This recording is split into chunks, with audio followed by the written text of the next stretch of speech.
Halo teman-teman semua, masih melanjutkan tentang episode yang sebelumnya yaitu perbandingan antara function dan method. Namun pada kali ini saya akan menyisipkan sebuah kelas scanner yang mana fungsinya untuk melakukan input data ya. Jadi nilai nanti yang diterapkan bukan sekedar nilai yang ditetapkan langsung pada suatu function atau method ya. Namun nilainya itu nanti didapat dari input data yang kita buat yaitu dengan menggunakan class scanner. Dan juga saya akan mengembangkan metode dan function baru di mana nantinya akan lebih memudahkan, lebih paham tentang bagaimana penguasaan atau membuat suatu metode dan function itu sendiri. Untuk lebih jelasnya, mari kita menuju codingan. Saya masih menggunakan materi sebelumnya yaitu perbandingan antara function dan method. Namun kali ini saya akan menggunakan class scanner input yang fungsinya untuk menginput nilai yang mana nantinya parameternya itu bukan ditetapkan langsung melainkan melalui nilai yang diinput seperti itu ya. Untuk lebih jelasnya, mari kita lakukan pengkodingan. Langkah pertama yaitu kita import terlebih dahulu class scannernya. Import java.util.scanner.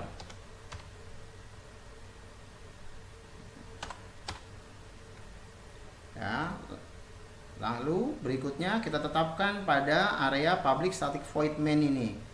Kita menetapkan atau membuat objek dari class scanner tadi.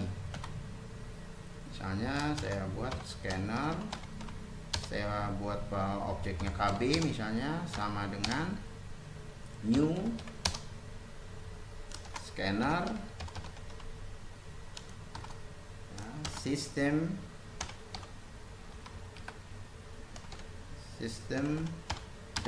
in titik koma. Lalu langkah berikutnya apa? Langkah berikutnya yaitu kita membuat suatu keterangan yang misalnya saya menetapkan nama ya, seperti itu dengan sistem out.print. Sistem out.print.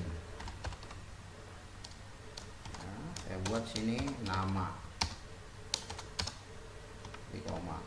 Ya, langkah berikutnya baru kita membuat variabel yang untuk menetapkan nilai inputnya dari objek KB tadi. String KB, jangan KB lagi, maaf, nm kan nm saja misalnya sama dengan KB dot next line. Nah, ini dia. Langkah berikutnya yaitu menggantikan kata Dodi pada MTD ya, pada objek MTD ini dengan variabel nm. Ya, kita gunakan ini variabel nm. Nah, oke, sekarang kita jalankan programnya terlebih dahulu. Run file. Kita masukkan di sini misalnya Sukhoi. Nah, jelas di sini Sukhoi, outputnya Sukhoi Arjuna. Nama depan Sukhoi itu didapat dari nama yang diinput ya. Nama yang diinput yaitu Sukhoi. Ya, seperti itu. Sekarang untuk lebih jelasnya agar bisa membedakan mana yang area input, mana area output ya, saya buat seperti ini. Ya, supaya nantinya lebih ada kejelasan. Saya buat di sini keterangan sistem dot out print len. Misalnya saya gunakan sama dengan aja yang banyak ya, kurang lebih seperti ini ya.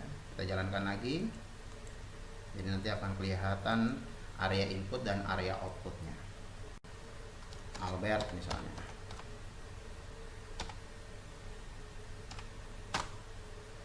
nama depan Albert, nama belakang Arjuna.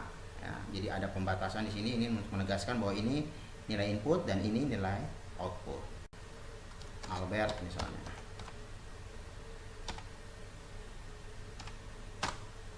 Nah, nama depan Albert, nama belakang Arjuna. Ya, jadi ada pembatasan di sini, ini untuk menegaskan bahwa ini nilai input dan ini nilai output. Oke, sekarang kita kembangkan bagaimana nama belakang ini nanti kita ganti tidak lagi hanya bisanya tercatat Arjuna, tetapi melainkan apa yang di input ya, seperti halnya yang sudah dilakukan pada nama depan ya.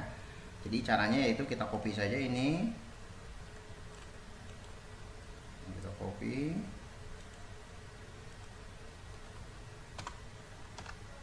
Terus ini kita ganti namanya nama belakang keterangannya. Ya, yang ini kita ganti jangan NM, misalnya NN lah.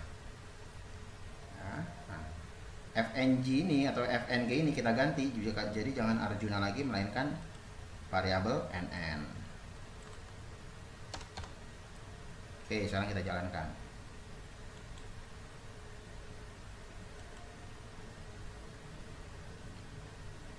Kita akan kembangkan yaitu membuat suatu function yang mana function ini menggabungkan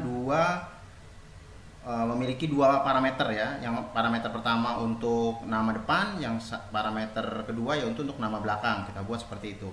Saya copy aja yang ini supaya lebih singkat lagi. Copy, enter, Ctrl V. Ini saya tambahkan gap misalnya. Di sini saya tetapkan atau tambahkan string A, string B. Di sini bukan lagi nama belakang tapi nama lengkap misalnya. Nama lengkap A plus ini kayak spasi supaya ada jarak ya di antara parameter A dengan parameter B-nya. Jadi seperti itu. Lalu sekarang ini kita copy aja. Kita tidak memerlukan lagi deklarasi objek ya, karena ini hanya function. Jadi langsung saja. Sini kita tetapkan nm, nn. Nm mendefinisikan nama depan, sedangkan nm mendefinisikan nama belakang. Oke, kita coba sekarang. Deborah misalnya. Suciati. Ya, nama depan Deborah, nama belakang Suciati, nama lengkap Deborah Suciati. Seperti itu ya. Saya akan kembangkan. Di sini nanti ada tertera form input data di atasnya. Seperti apa ya? Seperti judul lah atau identitasnya ya. Seperti itu. Nah, sekarang saya akan buat metode baru ya. Di sini saya buat public string. Juga saya ingin mengajarkan di sini bagaimana kita membuat banyak variabel yang sifatnya itu menurun ke bawah dengan plus ya. Jadi bukan menyambung ke samping ya, jadi banyak nanti disusun teratur kalau memang nilai-nilainya itu banyak sekali. String cut misalnya saya buat. Ini nggak usah pakai parameter. Di sini saya buat begini, string ya, kt sama dengan, misalnya di sini saya buat, nah, terus yang berikutnya saya buat di sini kt plus sama dengan, ini definisinya sama juga dengan menulis kt di sampingnya terus apa gitu ya, keterangan apa. Jadi ada banyak penulisan. Kalau misalnya banyak, lebih baik menyusunnya seperti ini ya. Form data, form input data. Nah, seperti itu. Koma, ini jangan lupa titik koma ya. Nah, terus yang berikutnya juga kita buat lagi di sini kt plus sama dengan spasi. Oke, kita gunakan return.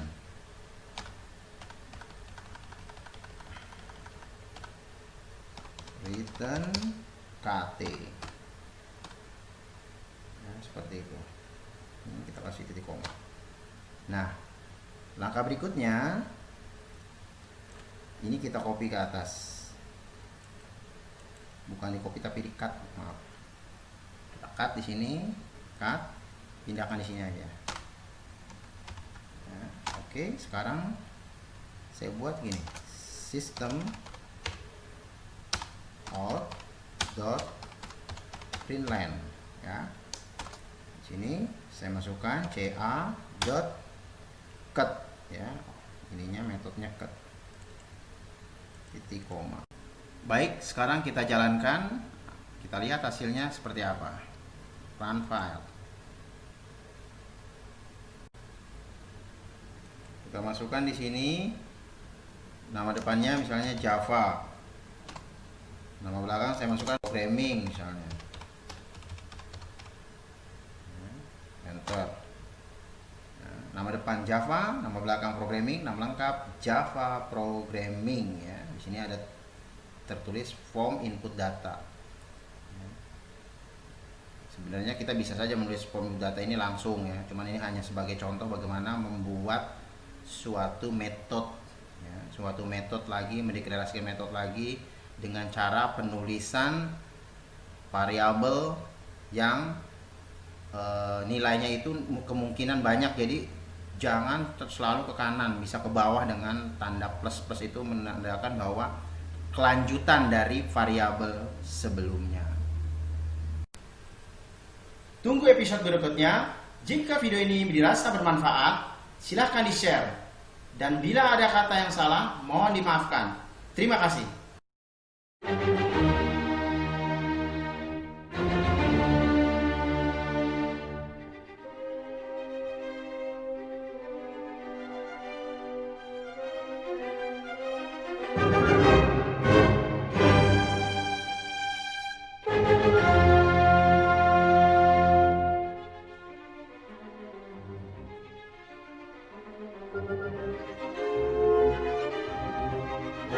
you.